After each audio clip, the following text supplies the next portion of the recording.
देख रहे हैं आप आज तक और इस वक्त मैं आपके साथ आशुतोष चतुर्वेदी। शुरुआत बड़ी खबर के साथ जो कि नेपाल से है। प्लेन क्रैश हो जाने की वजह से आपको बता दें 32 लोगों की मौत की खबर है। उनके 100 डेड बॉडीज निकाले जा चुके हैं। नेपाल में प्लेन क्रैश पर अब तक की सबसे बड़ी खबर है। और आपको बता दें तकनीकी खामी, टेक्निकल एरर, यही वजह बताई जा रही है। पहले ऐसे खबर आई थी कि मौसम आड़े आ सकता है, खराब मौसम इसकी वजह हो सकती है, लेकिन क्योंकि प्लेन दिख भी रहा है बिल्कुल साफ, वेदर बिल्कुल क्लियर, ना धूप खिली हुई है, बारिश नहीं हो रही है, बिल्कुल फॉग भी नहीं है, और अब यह क्लियर हो गया है कि मौसम की वजह से हादसा नहीं हुआ, बल्कि लैंडिंग से ठीक पहले विमान में जो आग लगी, टेक्निकल एरर, इसको लेकर यह प्लेन क्रैश हो गया। ये तमाम तस्वीरों को आपके सामने हम रख रहे हैं, यानी कि 5 तस्वीर। और ज्यादा डिटेल के साथ हमारे सहयोगी अरविंद ओझा जुड़ चुके हैं। अरविंद, क्या इंफॉर्मेशन है, क्या जानकारी अब तक आपको मिल पाई? जी बिल्कुल, देखिए सबसे पहले बताऊं जो लेटेस्ट अपडेट है वो लेटेस्ट अपडेट ये है, जैसा आपने बताया कि मौसम खराबी की वजह से ये दुर्घटना नहीं हुई है, बल्कि टेक्निकल खामी की वजह से ये दुर्घटना हुई है। जो पायलट है उसने एटीसी से परमिशन ले ली थी लैंडिंग की, और एटीसी ने लैंडिंग की परमिशन दे दी थी, लेकिन उसी दौरान कुछ लोगों ने ये देखा कि विमान में आग की एक चिंगारी ऐसी दिखाई दी रही है, और उसके बाद जैसे ही लैंडिंग होता है विमान क्रैश हो जाता है। जो अभी तक का जानकारी मिली है उसके मुताबिक जो 53 नेपाली मूल के जो नागरिक थे वो प्लेन में सवार थे, जबकि 5 इंडियन और उसके अलावा तकरीबन 10 फॉरेनर वो इस विमान में सवार थे। 32 लोगों की मौत की एक खबर आ रही है आशुतोष, लेकिन मैं आपको बताऊं जो यति एयरलाइंस है वो मोस्ट अनसेफ एयरलाइंस मानी जाती है। तारा एयरलाइंस है नेपाल की, उसका सब्सिडी है जो यति एयरलाइंस है, और ये मोस्ट अनसेफ तारा एयरलाइंस से ध्यान है अरविंद, पिछले साल आपको याद होगा 30 मई 2022 को तारा एयरलाइंस का विमान ही क्रैश हुआ था। 21 लोगों की मौत हो गई थी, जिसमें 4 भारतीय भी शामिल थे, 3 विदेशी भी थे। ये बार बार नेपाल में इस तरह के हादसे हो रहे हैं। जी बिल्कुल बिल्कुल, जी बिल्कुल, नेपाल में बार बार इस तरह के हादसे होते हैं, इसलिए हम ये कह रहे हैं कि जो यति एयरलाइंस है वो मोस्ट अनसेफ एयरलाइंस मानी जाती है। हालांकि आपको बताऊं कि इस दुर्घटना के बाद हड़कंप मच गया है। नेपाल के जो प्रधानमंत्री है, जो गृहमंत्री है रवि, वो खुद मौके पर पहुंचे हुए हैं। जो कंट्रोल रूम है उसका मुआयना कर रहे हैं। इसके पहले कैबिनेट की मीटिंग बुलाई गई थी, लेकिन ये हादसा बेहद दुखद है। अभी तक जो जानकारी मिली है उसके मुताबिक 32 लोगों की मौत हुई है, लेकिन जो स्पॉट का, जो मौके का जो वीडियो हमने देखा, जो तस्वीरें हमने देखी आज तक पर दर्शकों को दिखाई, वो काफी डराने वाली तस्वीरें हैं। कुल मिलाकर 72 लोग इस विमान में सवार थे। रेस्क्यू लगातार वहां किया जा रहा है। जो फर्स्ट रिस्पॉन्डर थे आशुतोष, वो वहां के लोकल लोग थे, और जो एयरपोर्ट में जो लोग काम करते हैं उनके लोग थे। फिर धीरे धीरे जो नेपाल पुलिस है वो मौके पर पहुंची। खुद जो नेपाल के प्रधानमंत्री हैं उन्होंने इस पूरे मामले का संज्ञान लिया, कैबिनेट की मीटिंग बुलाई, और जो राहत और बचाव का काम है उसको मॉनिटर कर रहे हैं। लेकिन अभी तक जो दुखद खबर है वो खबर ये है कि 32 लोगों की मौत हो चुकी है। ज्यादा से ज्यादा लोग अब सुरक्षित हों, यही उम्मीद करते हैं। अरविंद, आप हमारे साथ बने रहें।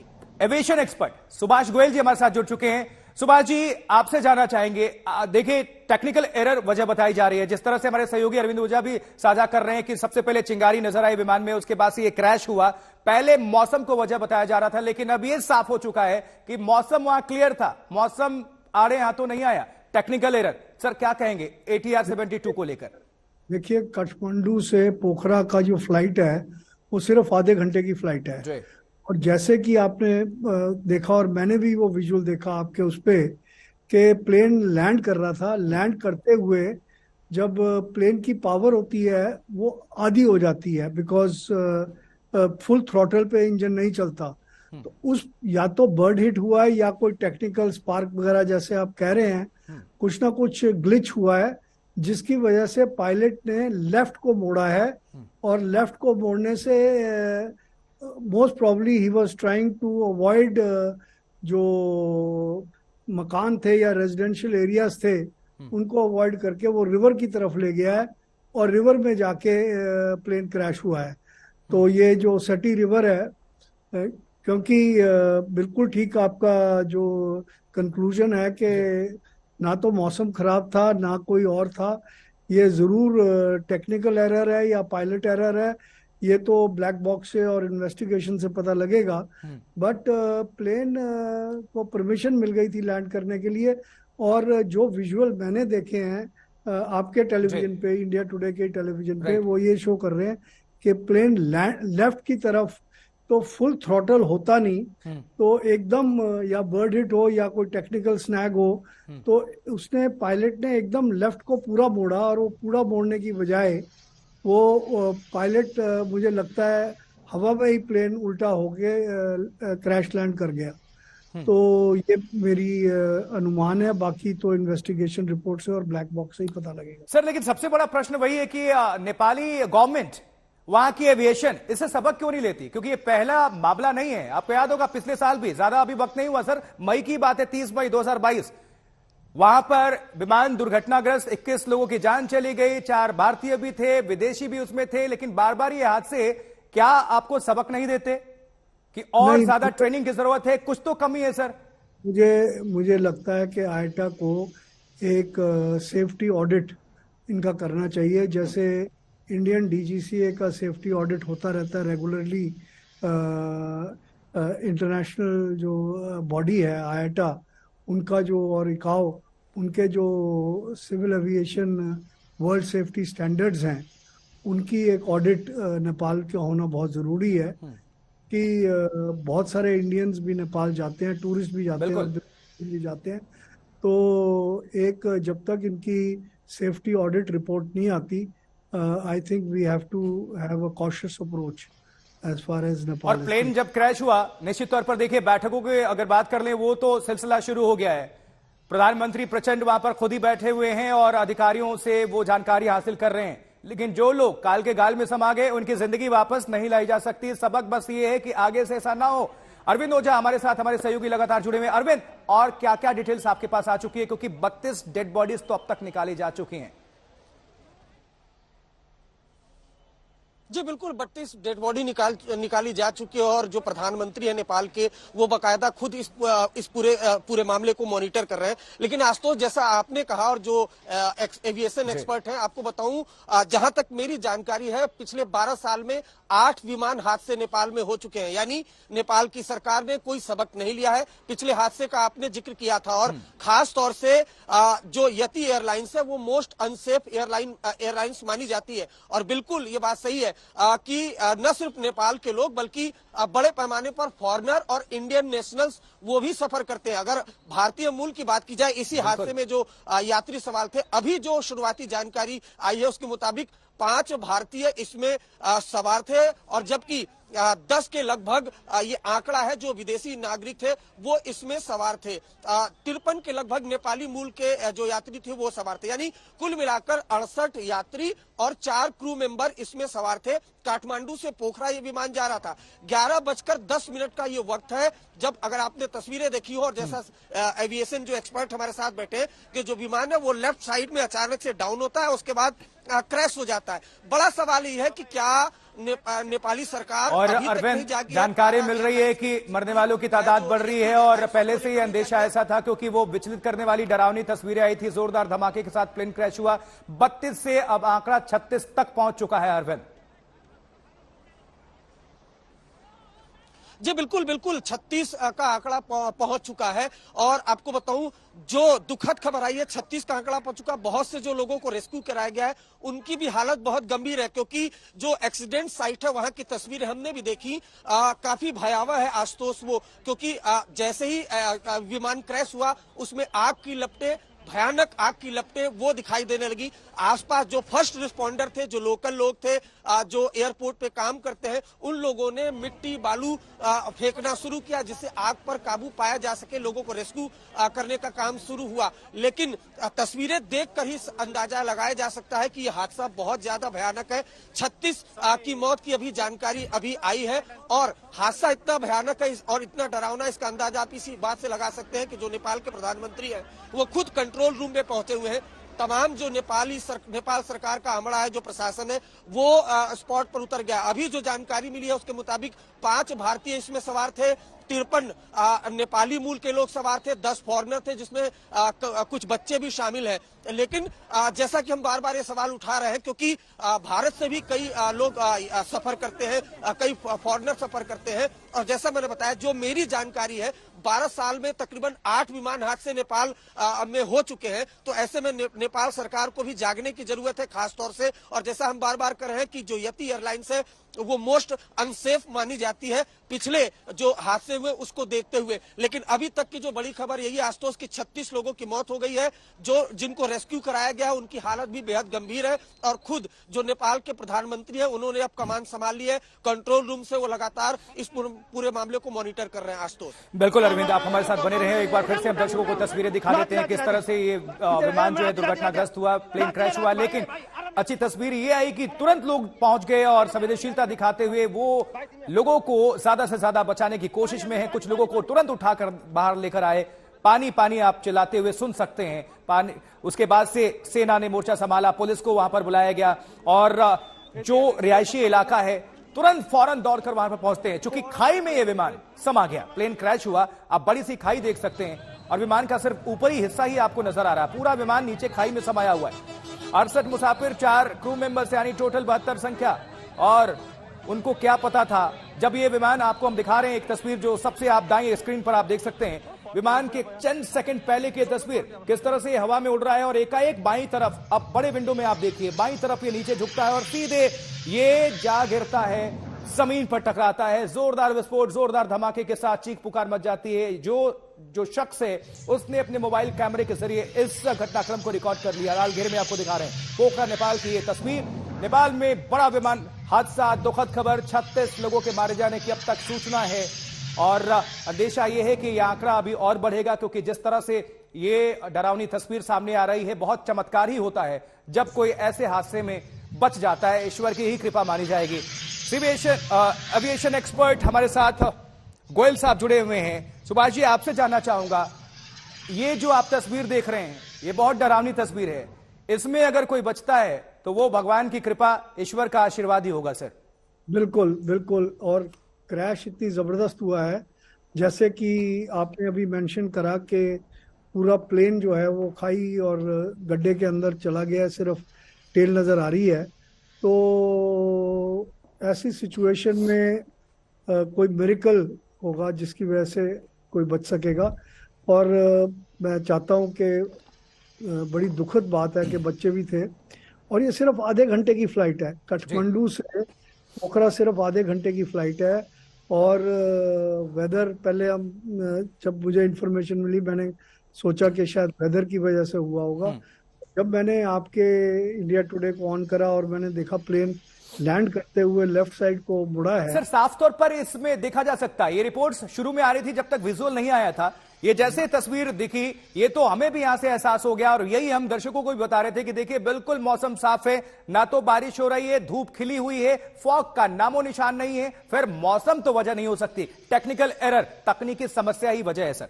टेक्निकल एरर है या फिर मेंटेनेंस जो है, जैसे आपने कहा यति एयरलाइन इतनी रिलायबल एयरलाइन नहीं है, तो हो सकता है कि इनकी जो नेपाली सिविल एविएशन अथॉरिटी है उनको मोर स्ट्रिक्ट होना पड़ेगा। जो इंटरनेशनल सिविल एविएशन ऑर्गेनाइजेशन है ICAO, उनके सेफ्टी ऑडिट्स बहुत ज़रूरी हैं, और इंडिया में रेगुलरली अभी पीछे भी सेफ्टी ऑडिट हुआ था, तो यहाँ पर भी सेफ्टी ऑडिट होना बहुत ज़रूरी है। और विदाउट सेफ्टी ऑडिट इनको अलाउ नहीं करना चाहिए। बिल्कुल, ये तो सर जिंदगी के साथ खिलवाड़ करने वाली बात हो गई, क्योंकि बार बार लगातार अगर हादसे हो रहे हैं, लोगों की मृत्यु हो रही है, तो आपको सबक लेने की जरूरत है। एक और सहयोगी हमारे साथ जुड़ चुके हैं, आशुतोष मिश्रा। आशुतोष, आप तो कई बार नेपाल जा चुके हैं, वहां कई बार आपने रिपोर्टिंग की। भौगोलिक परिस्थितियों की अगर बात कर लें, जहां पर यह हादसा हुआ पोखरा के पास, काठमांडू से पोखरा आधे घंटे की दूरी है फ्लाइट के जरिए, जैसा कि एविएशन एक्सपर्ट भी हमें बता रहे हैं, उसके बारे में जरा भौगोलिक परिस्थितियों के बारे में बताएं, पोखरा के बारे में जरा समझाएं। आधे घंटे से भी कम का समय लगता है। और जैसे दिल्ली में पहले ब्लू लाइन चलती थी, ये जो ATR प्लेन्स हैं आशुतोष, इनको नेपाल का ब्लू लाइन प्लेन आप समझ लीजिए। मुझे अच्छी तरह से याद है, एक बहुत डरावनी यात्रा थी, मुझे सिमरा से लेकर के काठमांडू ट्रैवल करना था। हम देखिए, हमारे यहाँ मिनिमम जो यात्रा होती है 45-50 मिनट की है, वहां 20-20 मिनट की फ्लाइट है। आप इधर बैठे नहीं, बेल्ट पहना नहीं, दरवाजा भरा, सीधा इंजन स्टार्ट, रनवे पर आया और टेक ऑफ। यहाँ तक कि कई बार हम इस ऑल्टीट्यूड पर देखते हैं कि हमारे लेफ्ट में रनवे दिख रहा है, अचानक प्लेन लेफ्ट मारता उतार देता है। दो बड़ी जानकारियां ये भी दे दे नेपाली अथॉरिटी से जो मेरी बातचीत हुई है, सिविल एविएशन मिनिस्ट्री ने जांच के आदेश दे दिए हैं। दूसरा, ये प्लेन जो है, इनकी अधिकतम क्षमता 500 किलोमीटर की होती है और नेपाल में जो बड़ी मेजर एयरलाइंस है, बुद्धा एयरलाइंस, सीता एयरलाइंस, तारा एयरलाइंस और ये यति, इनमें से ज्यादातर के प्लेन पुराने हैं। ये लोग सेकेंड हैंड एयरक्राफ्ट खरीदते हैं, यूरोपियन कंट्रीज से, यूके से, बाहर से मंगाते हैं। और इन प्लेनों में हमेशा जो है ये दिक्कत होती है कि ये बहुत हाई ऑल्टीट्यूड पर नहीं उड़ पाते। नेपाल में ज्यादातर जितने भी, चाहे काठमांडू का हो और पोखरा खासकर या दूसरे इलाकों में, वहां रनवे टेबल टॉप होते हैं। वैसा ही टेबल टॉप जैसे हमारे दक्षिण भारत में एक प्लेन क्रैश हुआ था, टेबल टॉप एयरपोर्ट था, तो वो टेबल टॉप रनवे होते हैं। दूसरा, जब आप काठमांडू से पोखरा की ओर जाते हैं या ऊपर दूसरे कई सारे एयरपोर्ट हैं, वहां आपको मेरे पीछे जो आप पहाड़ी देख रहे हैं ना, बिल्कुल इस तरह का स्ट्रक्चर होता है। इन्हीं पहाड़ियों में इन प्लेन को आना होता है और उसके बाद बहुत कम समय मिलता है और बहुत कम स्पेस मिलता है, जिसमें उनको ऑल्टीट्यूड घटा करके रनवे तक आना होता है। दूसरी सबसे बड़ी दिक्कत, अगर आपको याद हो, हर साल नेपाल में ऐसा एक हादसा जरूर होता है। कभी सीता एयरलाइन का प्लेन क्रैश होगा, पिछले साल ही आशुतोष, आपको भी खबर वो याद होगी, 30 मई 2022, तारीख याद है मुझे, 21 लोगों ने जान गंवाई थी। 4 भारतीय शामिल थे, 3 विदेशी थे, बाकी नेपाली थे। बार बार ये खिलवाड़ है। बिल्कुल, हर साल, मैं ये कह रहा हूं कि हर साल होता है ये हर साल वहां। और अरविंद, हमारे सहयोगी बता रहे हैं कि पिछले 8 साल में 12 दुर्घटनाएं हुई हैं भयानक, जिसमें सैकड़ों लोगों को अपनी जिंदगी गंवानी पड़ी है। और जिम्मेदार कौन? कुछ तो वजह होगी आशुतोष। ये मुद्दा नेपाली पार्लियामेंट में भी बार बार उठा गया है, वहां सिविल एविएशन मंत्रालय भी बार बार कहता है, लेकिन आप जानते हैं कि वो बजटरी के चक्कर, बहुत सस्ती टिकट होती है। मतलब आप समझिए कि तराई इलाके में भैरवा से काठमांडू जाना है, 2200 रुपए भारतीय मुद्रा देकर के आप ये 20 मिनट की फ्लाइट ले सकते हैं। और दूसरा कि एक तो ज्यादातर काठमांडू पोखरा इसलिए भी महत्वपूर्ण है कि बहुत सारे, चाहे भारतीय बिजनेसमैन हो या नेपाली बिजनेसमैन हो, टूरिस्ट के अलावा ये बिजनेस रूट भी है, वो इस्तेमाल करते हैं। एशिया के सबसे बड़े कार मेले का आगाज हो चुका है और इस बार के ऑटो एक्सपो को द मोटर शो का नाम दिया गया है। द मोटर शो में इस बार इलेक्ट्रिक एसयूवीज की धूम मची हुई है। मारुति और हुंडई ने पहले दिन इलेक्ट्रिक एसयूवीज का दीदार लोगों को कराया। और इस बीच बड़ी खबर यह भी है कि भारत जापान को पीछे छोड़कर दुनिया का तीसरा सबसे बड़ा कार बाजार बन चुका है।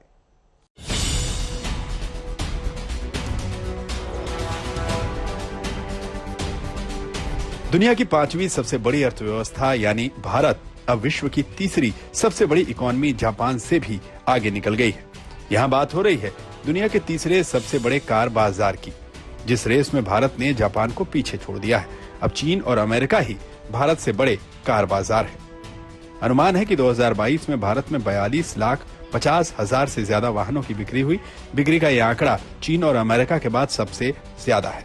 जापान में पिछले साल 42 लाख गाड़ियां बिकी, जो 2021 के मुकाबले 5.6% कम है। अगर दुनिया के सबसे बड़े व्हीकल बाजार चीन की ताकत को देखें तो भारत में अभी भी बड़ी संभावनाएं मौजूद हैं। दुनिया के सबसे बड़े व्हीकल बाजार चीन में 2022 में 2,675 करोड़ गाड़ियां बिकी, जो 2021 के 2,627 करोड़ के मुकाबले 1.7% ज्यादा है। अमेरिका में पिछले साल 1,389 करोड़ गाड़ियां बिकी, जो 2021 के 1,54 लाख के मुकाबले 7.8% ज्यादा है। वहीं 2021 में जापान में 44.4 करोड़ गाड़ियां बिकी।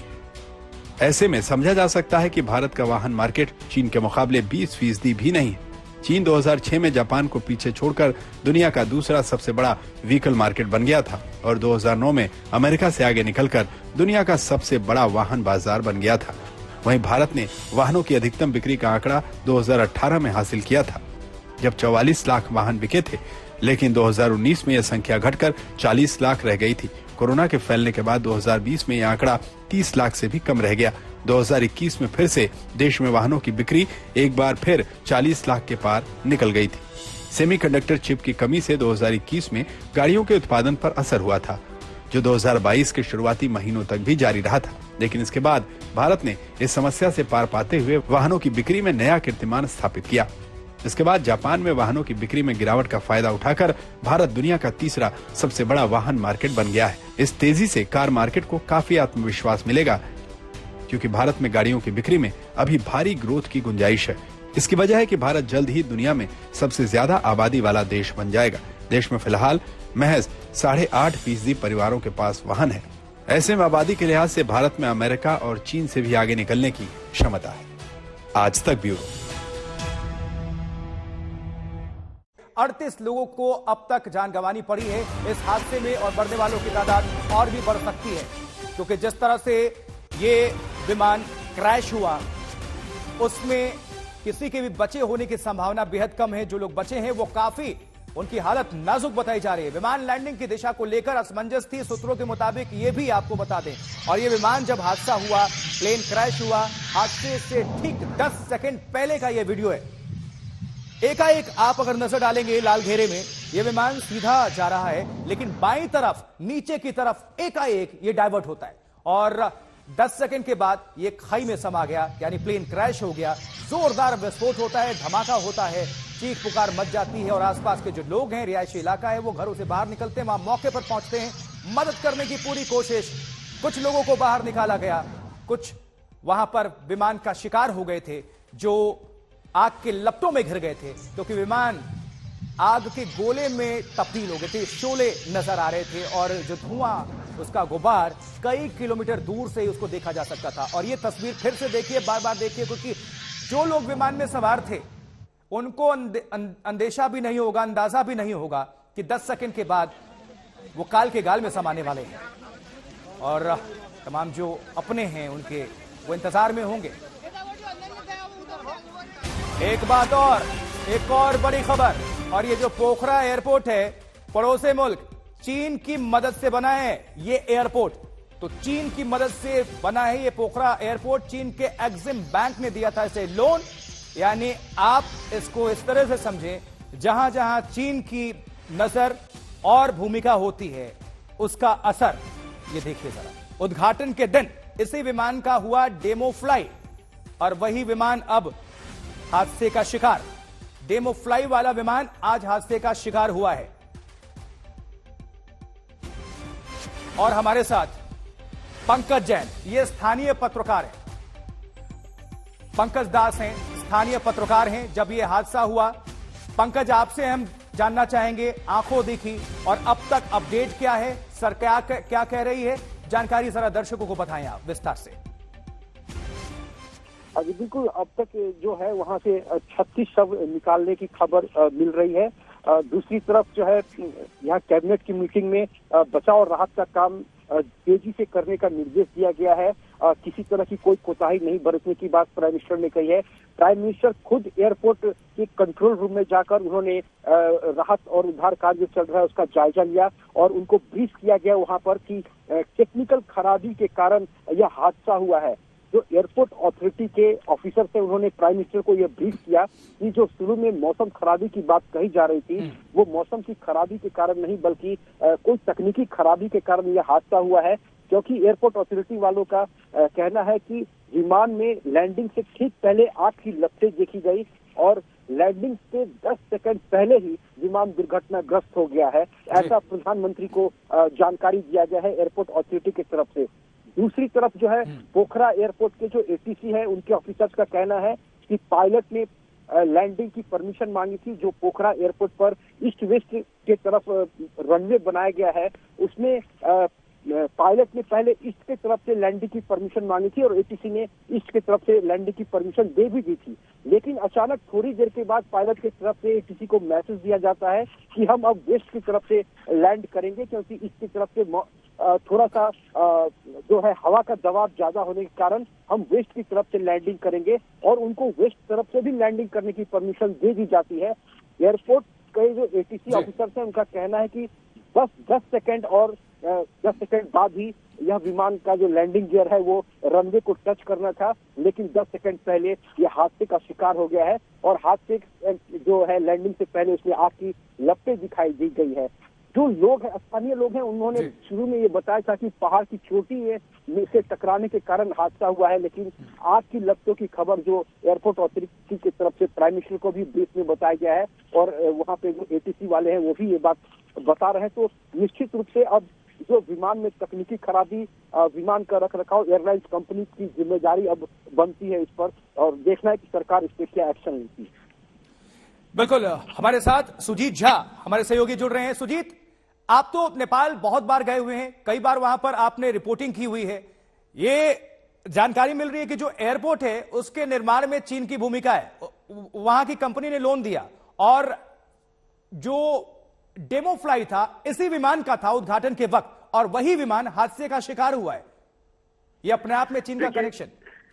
देखिए ये जो है अभी इस जो पोखरा अंतर्राष्ट्रीय हवाई अड्डा है, इसका उद्घाटन 1 जनवरी 2023 को प्रधानमंत्री प्रचंड ने किया था। और ये जो एयरपोर्ट है वो चीन के एक्जिम बैंक के लोन पर बना हुआ है, यानी कि चीन के सहयोग से ही ये अंतर्राष्ट्रीय हवाई अड्डा बनाया गया है पोखरा में। पोखरा में एक पुराना हवाई अड्डा भी है, लेकिन यहाँ ये नया हवाई अड्डा, इसी हवाई अड्डे पर, नए हवाई अड्डे पर इस विमान को उतरना था। उससे ठीक 10 सेकंड पहले ये दुर्घटना ग्रस्त हो जाता है। ये एक बात और समझने की आशुतोष इसमें कि जब ये एयरपोर्ट बन रहा था उस समय कई एक्सपर्ट ने इस बात को उठाया था कि जिस जगह पर ये एयरपोर्ट बनाया जा रहा है चाइना के सहयोग से, चीन के सहयोग से, वो कहीं ना कहीं तकनीकी तौर पर ठीक नहीं है। आसपास में काफी ऊंची ऊंची पहाड़ियां थी वहां पर, और कई लोगों ने इस पर आपत्ति जताई थी जो एक्सपर्ट थे। लेकिन इसके बावजूद ये चीन के सहयोग से ये अंतर्राष्ट्रीय हवाई अड्डा बना और 1 जनवरी 2023 को प्रधानमंत्री प्रचंड ने इसका उद्घाटन किया। और सबसे बड़ी बात, उससे भी बड़ी बात यह है कि जिस विमान का जो विमान आज दुर्घटनाग्रस्त हो गया, वही विमान पहली बार वहां से उड़ान भी भरी थी, उसने डेमो फ्लाई किया था इसी विमान ने।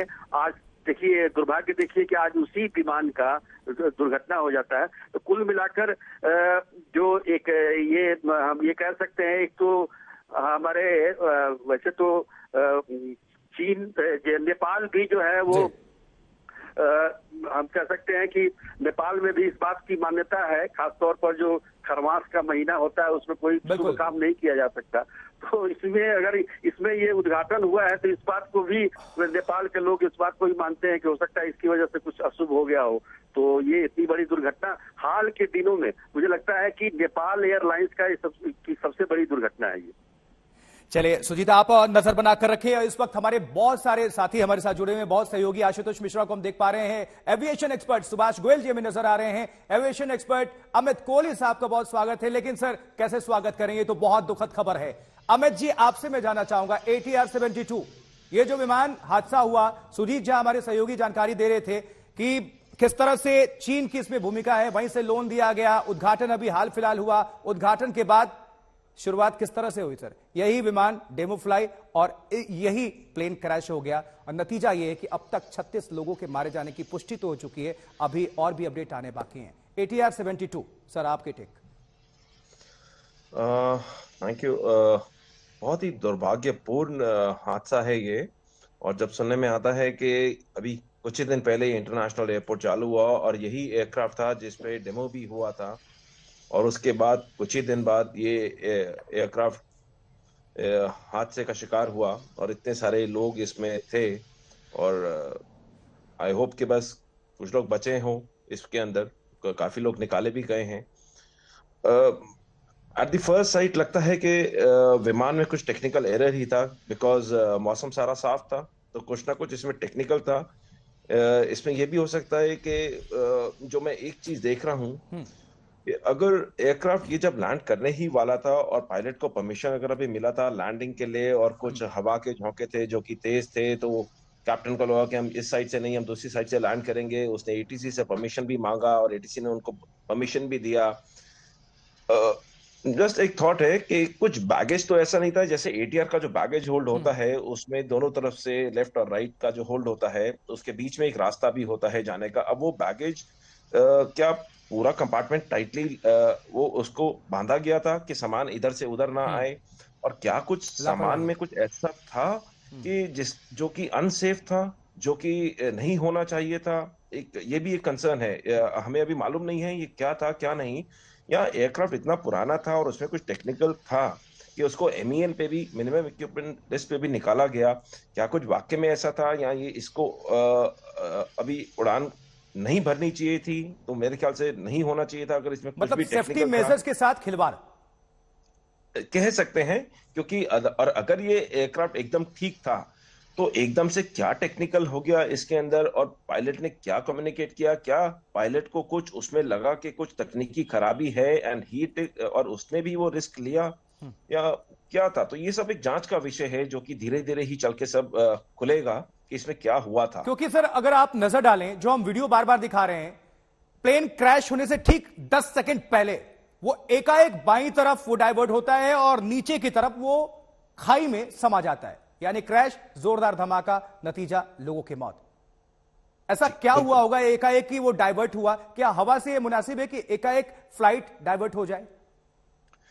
हवा से मुनासिफ है, बट वो हिलता है, मतलब टर्बुलेंस होता है उसमें। ये नहीं कि एकदम से इतना टर्न हो जाए। यहाँ तो फिर हवा इतनी ज्यादा तेज थी कि पूरा एयरक्राफ्ट उसने एकदम से मोड़ दिया। यहाँ तो कुछ पायलट को लगा कि वहां कुछ बिल्डिंग्स हैं तो यहाँ से नहीं लैंड हो पाएगा, मैं अनसेफ डिस्टेंस पे था या अनसेफ हाइट पे था, तो इसलिए मेरे को दूसरी तरफ से लैंड करना पड़ेगा। यहाँ जैसे मैंने बताया कि कुछ सामान या कुछ पैसेंजर्स माइट भी एक साइड पे ज्यादा हो गए कि एकदम से एयरक्राफ्ट इस साइड को मुड़ गया, कि बैगेज इतना ज्यादा था या कुछ अनसेफ चीज था उसमें। कुछ भी हो सकता है, ये अभी जांच का विषय है। ये जैसी चीजें धीरे धीरे खुलेंगी तभी कुछ पता चलेगा। ठीक है। और यहाँ कुछ रडार या जो भी एयरक्राफ्ट के सिस्टम थे उनका कुछ फेलियर हुआ एकदम से, या इंजन एकदम से चलना बंद हुआ, मतलब ये सब अभी जांच का विषय है। तो ये सब धीरे-धीरे अमित कोहली जी, आप हमारे साथ जुड़े रहे, फौरन आपका रुख करते हैं। सुभाष गोयल जी भी एविएशन एक्सपर्ट हमारे साथ जुड़े हुए हैं, लेकिन सुभाष जी आपका रुख करें उसके पहले जल्दी से एक अपडेट ले लेते हैं। हमारे सहयोगी आशुतोष मिश्रा के पास हम चलते हैं। आशुतोष, नेपाल से क्या कुछ आपके पास जानकारी हो रही है, क्योंकि आपने वहां पर नेपाली गवर्नमेंट से भी संपर्क साधने की कोशिश की। 36 लोगों को अब तक जान गंवानी पड़ी है और अपडेट अभी इसमें आने अभी बाकी है, क्योंकि अंदेशा ऐसा है जिस तरह से भीषण घटना, ये दुर्घटना, ये प्लेन क्रैश हुआ है, अगर कोई बचता है तो वो चमत्कार ही माना जाएगा, जिस तरह से एक्सपर्ट्स भी कह रहे हैं। आंकड़ा दरअसल 42 हो चुका है, लगभग 42 शव तक बाहर निकाले गए हैं और अभी अभी हमें पूरी जो लिस्ट है, जो मैनिफेस्ट था उसका, वो पूरा मिला हुआ है। जो तमाम 72 लोग थे इसमें ऑन बोर्ड थे, इसमें कई सारे भारतीय भी थे, कई सारे दूसरे देशों के नागरिक थे, 4 बच्चे भी, 5 बच्चे भी हैं इसमें। बाकी की जानकारी और सामने आ रही है। रिपोर्ट इस पर मांगी गई है सिविल एविएशन अथॉरिटी की ओर से, और बहुत सारे, बिल्कुल। और इसके अलावा सबसे बड़ी बात यह हो रही है कि जिस एयरपोर्ट पर हम ये बात कर रहे हैं, दरअसल रनवे वो पूरा इलाका है और जहां ये एयरपोर्ट बसा उसके पास घनी आबादी है। और ये पहला हादसा नहीं है जो पोखरा एयरपोर्ट पर किसी ऐसे विमान में हुआ है। दरअसल वहां 1997 में एक हादसा हो चुका है, 2002 में एक प्लेन जो है वहां पर क्रैश हो गया था, इसमें सारे यात्री मारे गए थे, और सबसे ताजा हादसा 2014 में हुआ था जब एक प्लेन 183 लोगों को लेकर के जा रहा था, क्रैश हुआ, टेक ऑफ के समय 18 लोग मारे गए थे। तो ये हादसा दरअसल पोखरा में होता रहा है। वो पूरा दरअसल धौलागिरी का वो जो पूरी रेंज है वहां पे और उसके आसपास अन्नपूर्णा रेंज मानी जाती है, पहाड़ों के बीच जो बाउल की तरह बसा हुआ शहर है, हाई ऑल्टीट्यूड की वजह से छोटे प्लेन्स को प्रॉब्लम होती है। इसीलिए अक्सर जब खासकर काठमांडू के ऊपर, चाहे जुमसुम का इलाका हो, पोखरा का इलाका, जब वहां प्लेन जाते हैं हमेशा वजन कम रखा जाता है। अगर आप ऐसे प्लेन में जाते हैं बहुत ज्यादा सामान ले जाने की अनुमति भी नहीं होती है। लेकिन अभी दरअसल इसमें कौन सी ऐसी तकनीकी खराबी आई थी? हालांकि ये बात वहां की संसद की रिपोर्ट में है कि अक्सर ये एयरलाइंस पुराने प्लेन इस्तेमाल करती है, मेंटेनेंस की गड़बड़ी होती है और सालाना होता है। तो अब इन पहलुओं पे भी जांच होगी। लेकिन जब पोखरा में लगातार अगर हादसे हो रहे हैं, लोगों की मृत्यु हो रही है आशुतोष, और अभी अभी जानकारी मिली कि अभी हाल ही में 1 जनवरी को उद्घाटन भी किया गया, चीन की भी भूमिका सामने आ रही है। एयरपोर्ट निर्माण में वहां की कंपनी ने लोन दिया है और उद्घाटन के बाद इसी फ्लाइट की अगर बात करें, यही प्लेन इस्तेमाल किया गया था डेमो फ्लाइट के तौर पर, और वही डेमो फ्लाइट वाला ये जो प्लेन है वो क्रैश हुआ। नतीजा यह कि 42 लोगों की मृत्यु हो गई। विपक्ष इसको मुद्दा तो बनाएगा, लेकिन कुछ तो वजह होगी कि पोखरा में जब ये सब कुछ निर्माण कार्य चल रहा था, उद्घाटन फिर से, लेकिन नतीजा, रिजल्ट क्या है? लोगों की मृत्यु। बहुत बड़ा घपला लग रहा है। सेफ्टी ऑडिट इन खासकर जो वहां पर सिविल मंत्रालय है उसको लेकर के हमेशा ये आरोप लगते रहे कि आप इनको उड़ने की परमिशन देते हैं लेकिन सेफ्टी चेक और ऑडिट नहीं होता। देखिए पहले जो पोखरा का एयरपोर्ट था ठीक उसी एयरपोर्ट पर ऐसे ही पहाड़ों के बीच बसा हुआ पोखरा शहर में जाएंगे एक बाउल की तरह है। काठमांडू के बाद दूसरी सबसे घनी आबादी वाला शहर है नेपाल का पोखरा। उतनी आबादी के बाद आप एयरपोर्ट के ठीक बगल में आपको इमारतें दिखेंगी, हालांकि वो 2 मंजिला से ज्यादा नहीं है। तो अक्सर वहां पर टेक ऑफ लैंडिंग के लिए जो कंस्ट्रक्शन उनको रोका गया था, रनवे का साइज बढ़ाया गया, नया टर्मिनल अंतरराष्ट्रीय टर्मिनल खोला गया जिसकी बात सुजीत झा ने की कि देखिए भी उसका उद्घाटन किया गया था। तो अक्सर पहले जो रनवे था उसकी लंबाई जो है उतनी नहीं थी, बड़ा प्लेन उतारा जा सका इसलिए उस रनवे की लंबाई भी बढ़ाई गई थी। इस प्लेन को लेकर के अभी जो जानकारी प्राथमिक तौर पर आ रही वो ये कि कहीं न कहीं कोई तकनीकी खराबी ऐसी थी और खासकर जब डेमो होता है हमेशा फ्लाइट के जो मेंटेनेंस होते हैं उनके ऑडिट होते हैं, सेफ्टी ऑडिट। ये आज की बात नहीं है, पिछले 10 सालों से ये बात होती रही है कि सेफ्टी ऑडिट कब होगा। बुद्धा एयरलाइंस का प्लेन क्रैश हो चुका है, सीता एयरलाइंस का क्रैश हो चुका है, पहले तारा एयरलाइंस के 2 प्लेन एक ही साल में 2 प्लेन क्रैश हुए थे। जुमजुम जैसे आप ऊपर पहाड़ों की ओर जाते हैं सबसे ज्यादा वहां दिक्कत होती है, या फिर काठमांडू से जब आप तराई की ओर आते हैं तब वहां वेदर खराब होता अक्सर होता है। ये घटना बिना वेदर खराब हुए हुई है, जाहिर है प्लेन में कोई खराबी थी और इसीलिए मुझे लगता है कि इसमें जिम्मेदारी जो है वो तय की जाएगी एयरलाइंस की ओर से कि आपने सेफ्टी चेक कब करवाया था, उसका सेफ्टी चेक हुआ कब था। बिल्कुल आशुतोष, आप हमारे साथ बने रहें। एविएशन एक्सपर्ट सुभाष गोयल जी भी हमारे साथ जुड़े हुए हैं। सुभाष जी, आपसे हम जानना चाहेंगे जरा एती एयरलाइंस के बारे में बताएं और साथ ही आप ATR 72 के बारे में बताएं, सेफ्टी को लेकर बताएं, क्या ये विमान सुरक्षित है या फिर खिलवाड़ किया जा रहा है। और दूसरी बात जो जानकारी हमें मिल रही है कि ये विदेशों से विमान आयात करते हैं सेकेंड हैंड थर्ड हैंड सस्ते की वजह से, लेकिन सस्ता और चीन की भी भूमिका सामने आ गई है। लोगों के सेफ्टी के साथ पूरी तरह से खिलवाड़। अब कितने लोगों की जान लेना चाहेंगे नेपाली एयरलाइंस? देखिए ऐसा है कि ATR एज इट इज तो बहुत सेफ एयरक्राफ्ट है, पर ये आपकी बात बिल्कुल ठीक है अगर ये सेकंड या थर्ड हैंड है। अब इंडिया में सिविल एविएशन रूल्स हैं फॉर पैसेंजर एयरक्राफ्ट। आप 15 साल से पुराना एयरक्राफ्ट वो पास नहीं करा सकते और उसको परमिशन नहीं मिलती। अब ये कितने साल पुराना एयरक्राफ्ट था ये हमें पता नहीं है, ये तो जब इन्वेस्टिगेशन रिपोर्ट आएगी तभी पता लगेगा। सेकेंडली ये बिल्कुल ठीक है कि ये मौसम की खराबी की वजह से नहीं है, ये कोई टेक्निकल फॉल्ट है जी। अच्छा, जो वैली एरिया है पोखरा, मैं पोखरा कई बार गया हुआ हूँ और काठमांडू से भी फ्लाइट लेके गया हुआ हूँ, बाई लैंड भी गया हुआ हूँ। तो वैली में एक टनल बन जाता है एयर का, क्योंकि पायलट ने, जैसे आपसे मुझे अभी पता लगा है कि पहले उसने लेफ्ट रनवे से उतरने की कोशिश करी, फिर राइट से।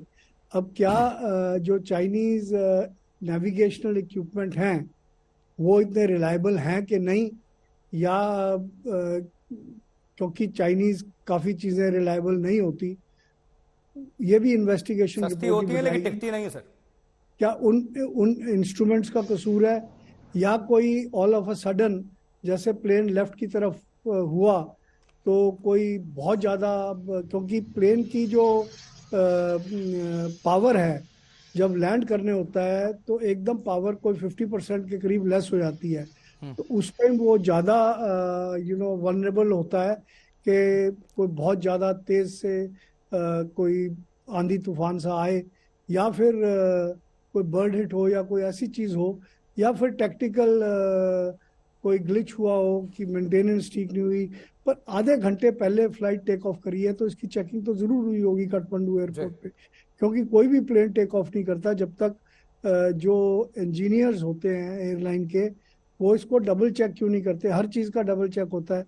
और फिर ये बड़ी बहुत ही अनफॉर्चुनेट बात है कि ये सिचुएशन हुई है। ये तो पूरी इन्वेस्टिगेशन, और ये इन्वेस्टिगेशन सिर्फ नेपाली सिविल एविएशन अथॉरिटी की नहीं होनी चाहिए, ये इंटरनेशनल सिविल एविएशन ऑर्गेनाइजेशन इकाओ की होनी चाहिए, और उसमें इंडिया की कोई हेल्प अगर नेपाल गवर्नमेंट को चाहिए, आई एम श्योर हमारी सिविल एविएशन एक्सपर्ट्स जो हैं वो डेफिनेटली नेपाल की हेल्प करेंगे। हमारे जो एयरपोर्ट, हमारे पास इतने सारे वर्ल्ड क्लास एयरपोर्ट्स हैं, तो हमारे एयरपोर्ट्स और एविएशन एक्सपर्ट्स इनकी हेल्प कर सकते हैं।